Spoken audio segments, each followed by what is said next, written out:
I'm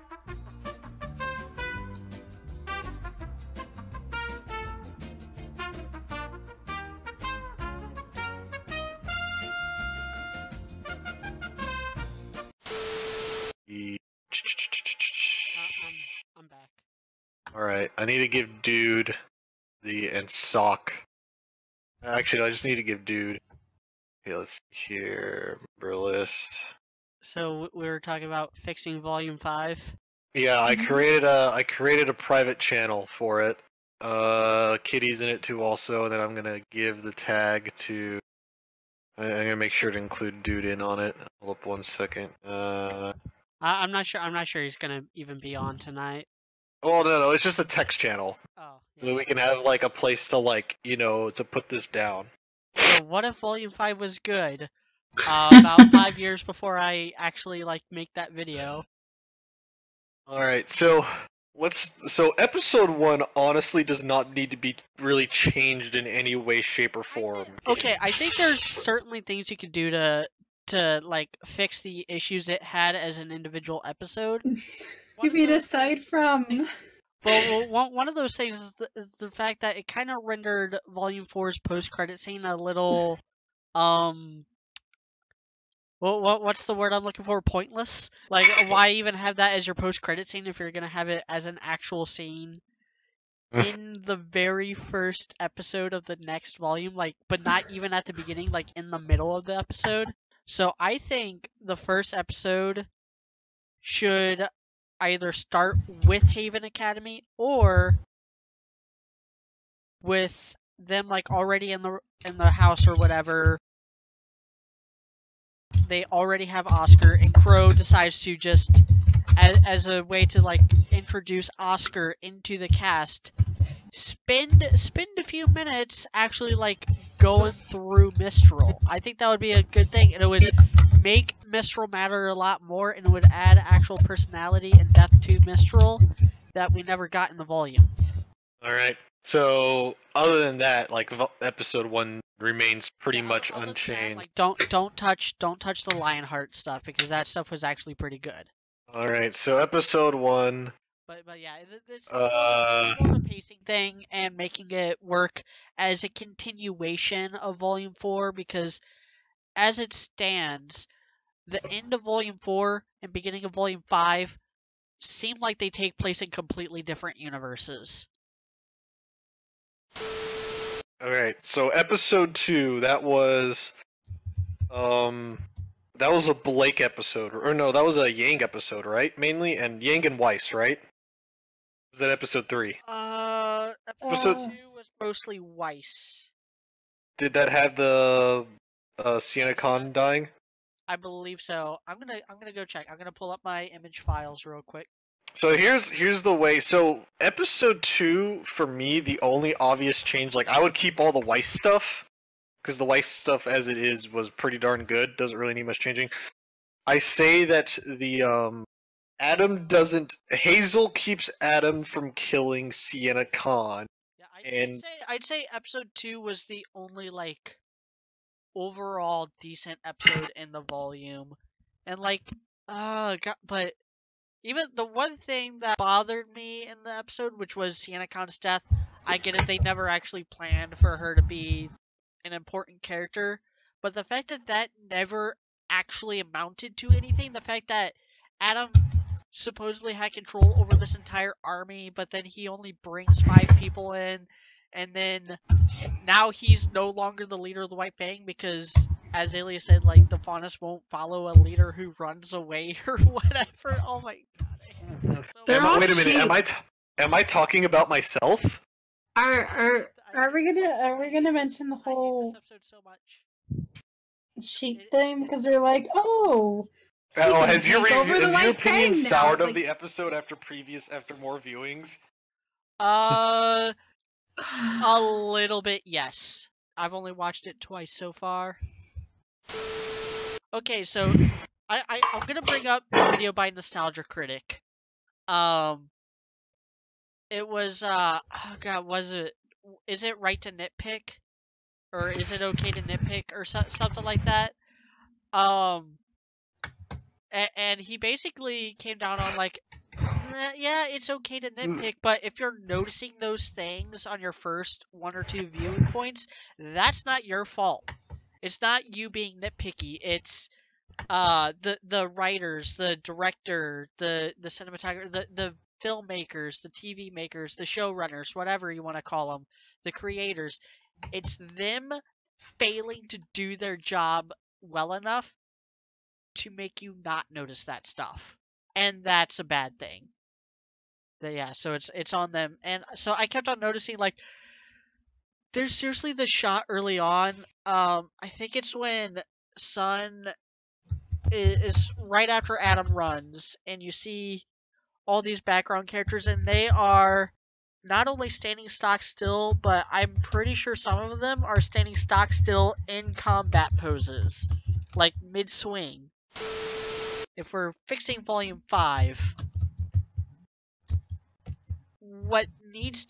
the first thing we need to do is make it 12 episodes.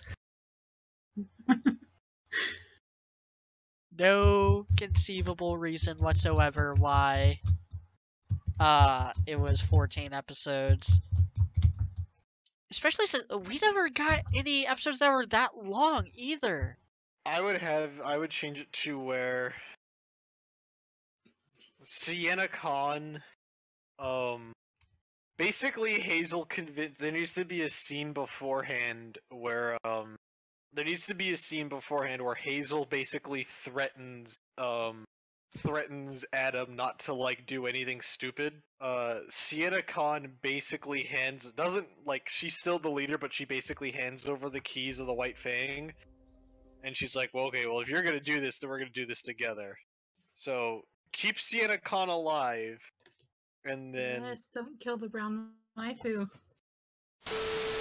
So, I'm gonna subtract about 2 minutes from each of these things for, like, minute 30, opening, and then 30-second credits for all of them. Aside from the finale, which I did the math for that, it's only 16 minutes long, overall. Episode 1... Welcome to Haven. We're talking about 20 minutes. Wait, was episode 1 longer than the finale? Yes. Oh. Yes, as was episode 2, which clocks in at about 18 minutes. And episode 3, which started to kind of like, this volume is looking like it's gonna be bad. That was 16 minutes long. That was about the same length as the finale. Oh no. Like 30 seconds shorter overall, I think. Episode 4, which was an okay episode. We're talking about 14 minutes. Same thing with episode 5, which was the absolute worst of this volume. Like, I know Dude's gonna disagree with me on that, even though he hates this episode too, and he'll probably put in like the bottom 3 of this volume. But I know that Dude's like least favorite volume is the episode 13, but episode 5 just did not ever need to exist. None of those scenes need to exist. Episode 6. About 15 minutes for episode 6. 10 minutes for episode 7. 13 minutes for episode 8. 12 minutes for episode 9. This is like high end of volume 1 territory that those episodes were hitting. Oh, here's another one. 17 minutes for chapter 10, which was the Blake vs. Ilya fight. That episode also longer than the finale. Oh gosh. 13 minutes for episode 11, 12 and a half minutes for episode 12, and 13 minutes for Downfall. The episode that broke me, even though it's not actually the worst of this volume. In fact, I'd probably put it above New Challengers, at least. I'd probably put it above Jaundice as well. The Blake arc? But the Blake arc overall is the worst just thing in RWBY. Every Blake episode from, what was it, Runaways and Stowaways from Volume 4 all the way to Volume 5 finale. Oh god damn it, dude. Like in hindsight, whenever you look at this all in a whole, it hurts even more. Holy fuck. Yes, way worse than Volume 2, way worse than Volume 1. Volume 1 had passion and energy and was quirky and stuff. Volume 2 had at least a handful of really, really good scenes. Like I always go back to the Weiss smiling in an elevator, Yang's flashback story, Ruby and Osmond talking at the dance, the scene where they all just lay around a campfire. Like, those scenes were good. There's nothing on that level throughout all of Volume 5. Nothing that even comes close. Which, usually you would want the action to make up for that, but how many fight scenes were in this volume? There was Weiss versus the Lancers, Yang versus the Bandit Mooks. As shitty as this sound, there's a part of me that wishes that that Monty was still around. Because I at least knew if Monty was still around, there'd be a fight every other episode. Oh, well, actually, not really. I'm thinking about this and thinking back to the previous volumes, and actually, pound for pound, there's probably the same amount of fight scenes as there were in, like, Volume 2. Do you think this volume would be approved if Monty was still in charge? Or if Monty was still, you know, like... Do I think the series would have, and this volume would improve if Monty was still in charge? Well, we would have to actually go back to Volume 4. And Volume 4, the best volume, I still think it's the best volume in RWBY. I don't know, and I kind of get flack for this, but I kind of have an anti-Monty bias. I never really cared for his work. Like, like, as much as I rag on RWBY and as much as I rag on early RWBY, it's the best work Monty ever did. And that's, you know, in some circles, that's saying a lot, but in my book, it's not. Monty was more of a technical director. I think the story would have still been this badly written. I think the overall, like, plot points would have still been this bad. I don't think anything would have actually changed except a couple of the fights would have looked better. I think that's the only thing Monty was really contributing to the overall show. I feel like this volume honestly put them in a corner. And they can't even write themselves out of a wet paper bag anyways. They wrote themselves into the exact opposite of a corner in Volume 3, and they couldn't even follow through with that. It's like they're scared to follow through on stuff. They're scared to follow through on Adam's power. They're scared to follow through on Yang being angry at Blake. They're scared to follow through on Ruby's entire freaking worldview. And I don't know why. I don't get it. I don't understand why Miles, Carrie, Gray, Bernie, Matt, all of them, I don't understand why they think that this is acceptable. Why they're still, like, patting themselves on the back. And what I really don't get is, okay, so take pride in your work, whatever. If you're not going to defend your own work, who is, whatever. So what I really don't get are the fans who are praising this volume and saying that this is a good job. When they say that this is a good job, they are telling the creators that they are good enough. They are telling the creators that this level of incompetence is acceptable. I honestly feel that I feel that there's actually going to be like some legit backlash from the community. There already is. I hope they take the negative criticism. I'm curious if people will actually attempt to grill them during the Q&As whenever they get in front of the Q&As. Because, like, dude kind of politely raked them over the coals whenever they went out to the, whenever he did his question. Anime Expo. Yeah.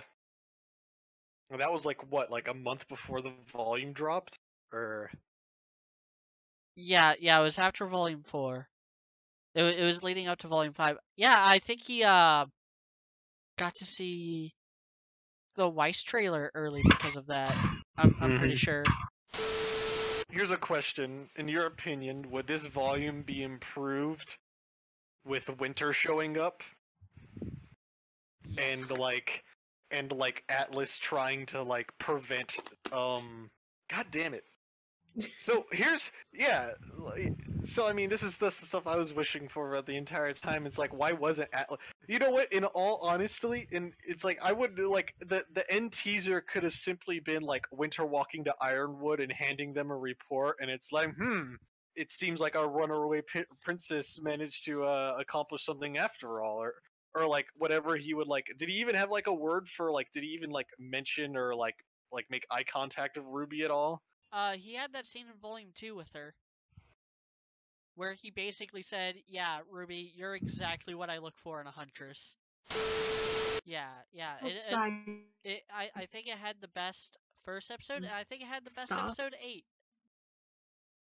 There's a running gag that like for a lot of things, like episode 8 is the bad episode, especially I'm not sure how far back it goes, if it's just the stuff that Miles has written, if it's just the stuff Monty had worked on, or if it's Rooster Teeth as a whole. But it's like episode 8, that's the bad episode, or one of the worst episodes of the volume. And Volume 1, episode 8 was technically the Players and Pieces, which was just awfully written, and it was just like, wow, I have literally seen video games. I have literally seen fighting games like Mortal Kombat. Mortal Kombat X has better reasons for people to beat the snot out of each other. Then Volume 2, Episode 8 was Field Trip, which was it was a nothing episode, really. It was the one where they get the mission and Zwei is introduced, and that's basically it. Volume 3, it was Destiny, which was also the only episode in that volume that didn't have a fight scene, and instead it had cringy workout Nora and autistic Pura slamming Jean into a wall. I actually like that episode a lot more than some people do, but I definitely see why it would be kind of unwatchable. Then volume 4, obviously a much needed talk, the big exposition dump, arguably the worst episode in that volume.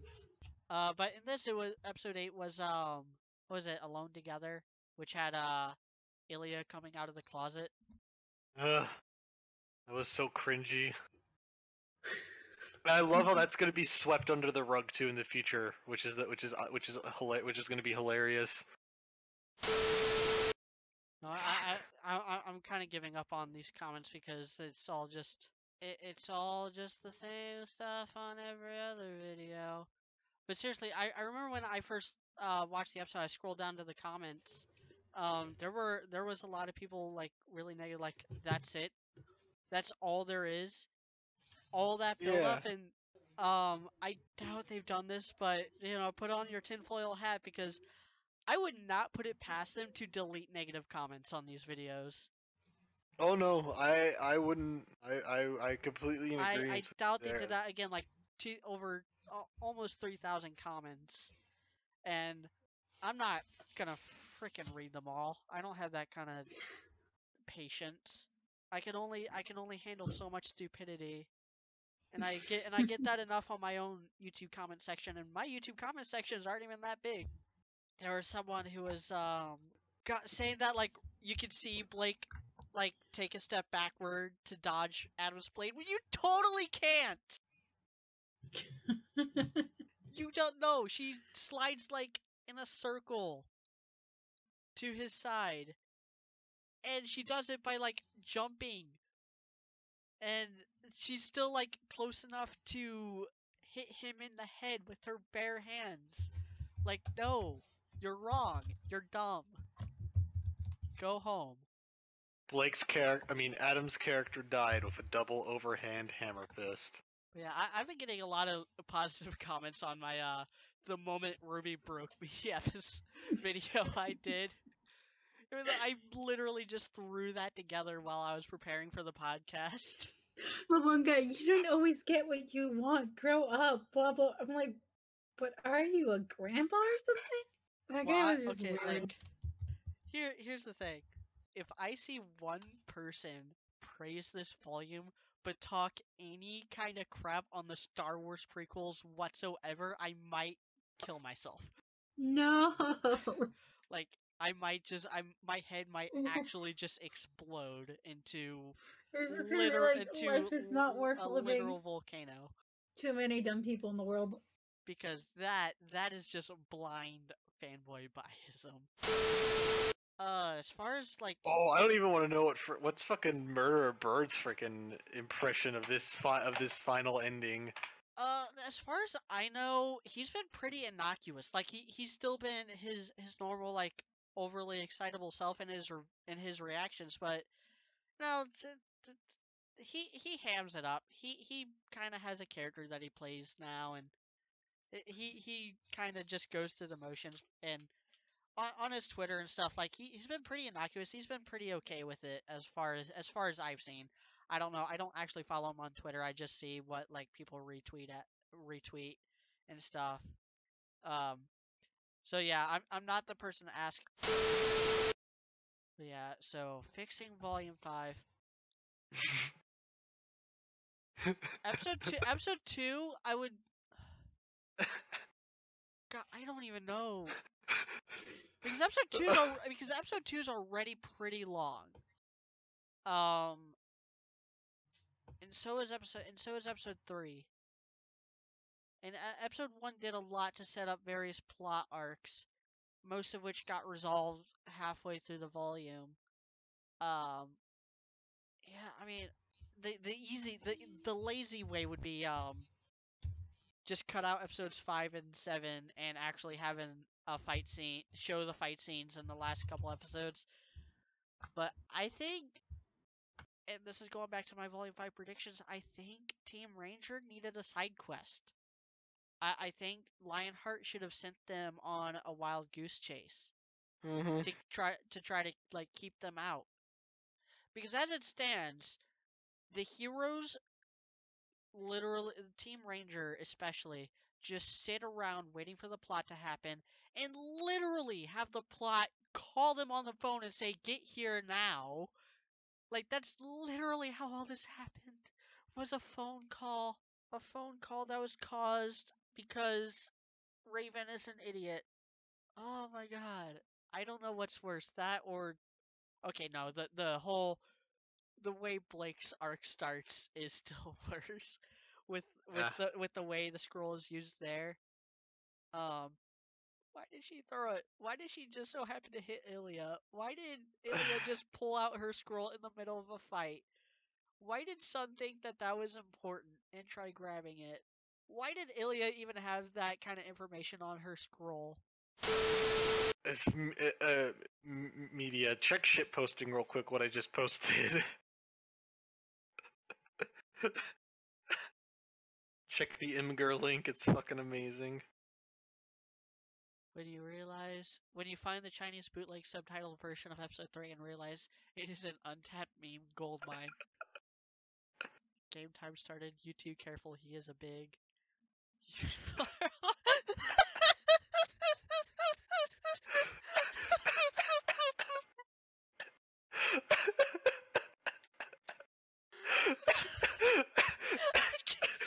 I can't breathe.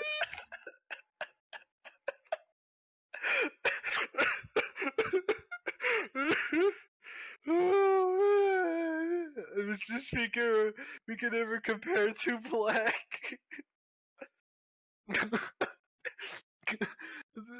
The juggernaut that I stands compares you superior. Oh. Yes, in my pie.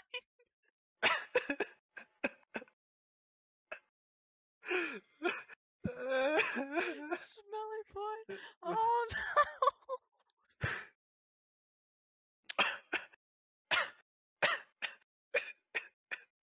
God, the unintentional memes are always the best. That's why I hate Ugandan Knuckles.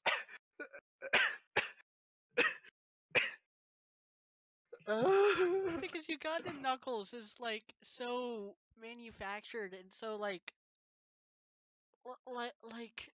like it came off of a meme making It came off express of funny like a, junk. like it came out of a machine. Like someone has a machine that's just prints memes and just throws in random stuff and it combines it together to form unfunny jokes. But that is glorious. I haven't laughed that hard since like the last time Dragon Ball Z Abridged came out with an episode, which was like a long time ago. Oh, oh man, I don't even know what I was thinking about now. Oh yeah. Team Ranger needed a side quest, even if it doesn't amount to anything. Um, they needed something to do. They needed something to keep them occupied and out of the way, and then through that, like maybe have them on a couple of side quests. Like instead of like having them all those scenes where they sit around and just talk, cut every single one of those out and have them like out in the woods fighting random Grim. Like you wouldn't even have to put that much effort into making them well choreographed fight scenes because they're monster fights, and monster fights are never like horde fights are never that dynamic. You can even they could even reuse animation from Volume 2 for all I care. So long as they are out of the way, so long as they think that they are active, when really Lionheart is just keeping them away from Haven until all this blows over. Like that would make this volume great. And then as far as the other stuff goes, as much as I hate that Atlas didn't come in, I kind of hate it just because it was an early prediction for me. Other than that, it was just yeah. I get what they were going for with like Weiss thinking that she's going to Winter, but it turns out Winter isn't coming, and she has to strike out on her own. But actually, she doesn't because Yang is there, and they break out, and then Raven's just like, "Cool your tits. Let's just talk. Let's just sit around and talk some more." I hate Raven Just now. stand there and talk, and they keep standing there and talking. Oh, that's another thing. Um, yeah. There's an entire episode in between Raven saying, "Okay, we need to talk," and then them actually talking. Just another reason why episode 5 should not exist at all. And the only real change I would have to Blake's arc is that I would have at first the Faunus actively against the Belladonnas. Like I would have rando Faunus people throwing up the fact that Blake betrayed the White Fang, or that her ex boyfriend is one of the leaders of the White Fang, or that like have them all keep them innocuous. Like don't have them like side with the White Fang either, but have them be like actively, no, we have no reason to fight. We don't even like you guys that much. Like and I think if you do that, you can cut out the scene. If you do that in episode 3, where you have the like conference or whatever, where you have Gira's speech, if you have that, then you can cut out episode 5. You can cut out the Blake stuff from episode 5, and also have Menagerie as a city, as a place, kind of go through a character arc where at the beginning they just want to stay out of the fight, but then when the White Fang attack, oh, the fight's here now. Now we are involved. Our people are getting hurt. Like that was another thing. I would make the White Fang's hostile takeover of Menagerie a lot more. I would make it bigger in scope, like focused in on the Belladonna house, but I would kind of have it spreading to the rest of Menagerie as well. That way, Menagerie actually has a reason beyond, oh, Like the uh, brown shirts are coming in, rounding up anyone who would oppose them. yeah. Because really, the people of Menagerie don't have a reason to ever side with Blake after that. Or like even have it to where like the White Fangs like because going around and like threatening people's businesses, like, oh, he wants you to stop trading with those people. Which I'm sounding like a broken record, and I've been saying this since freaking episode 5 of Volume 4, but did nobody on Menagerie know about the breach? Like for real. Do they just not know that was a thing that happened? That has been so forgotten. Like it feels like they don't even want to acknowledge that actually happened. It makes every single person on Menagerie seem like an idiot, who's not even worth saving. So here's the thing. So since the White Fang mooks are gone now, will they be replaced with like a grim worshipping cult for mooks now? Like who's gonna be like the random henchman faction that's supporting the bad guys? Will Salem and her plans even be a factor in this volume? In Volume 6? It doesn't feel like it. Out of all the places that seem to be the most secure, it's probably Atlas. Unless Watts has like an army of punchable robots, I don't. Oh man, I dread to think this, but my hope for the series is at an all-time low. So you might be right. Salem might not even be a factor next volume. And the writers will pass it off as like, oh, they can't do anything. They're recovering from their losses at Haven. What losses? They just lost Cinder. Maybe she better not be dead. So I mean, like, what's the? I mean, I'm assuming the process is they're like, okay, we're gonna put the relic of knowledge in this magic machine, and it'll tell us all that we need to know. And it's like, it can't just like anyone use the relic by like rubbing the magic lamp, and maybe like a genie comes out, like. Because Blake's arc, it just felt a little rushed and unearned at the end, and I think like if it was spreading to Menagerie, if it would not only like fix like the Faunus people in Menagerie being like, hey, this is like literal, this whole war now is on our doorstep, we gotta like do something to protect ourselves and our people.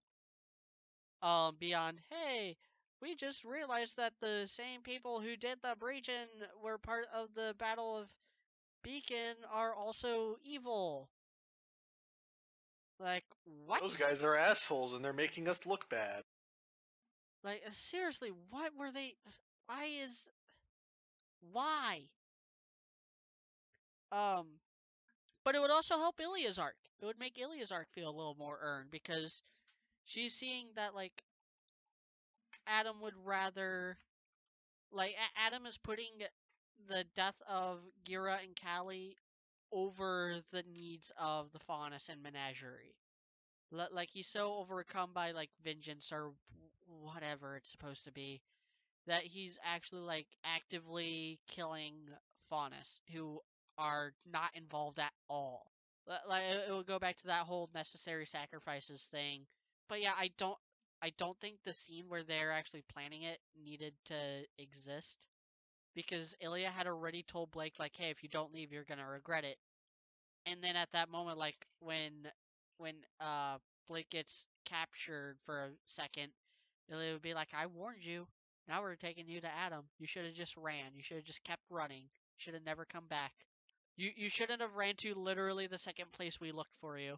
But yeah, I mean, that's all I got. It's just, other than that, it would just be minor tweaks. Make the characters' motivations make more sense. Make their actions make more sense. And, give them actions. And then for the finale, a lot of it would just be technical stuff. Like, how about actually showing the fights? So yeah, that's all I have right now as far as fixing Volume 5.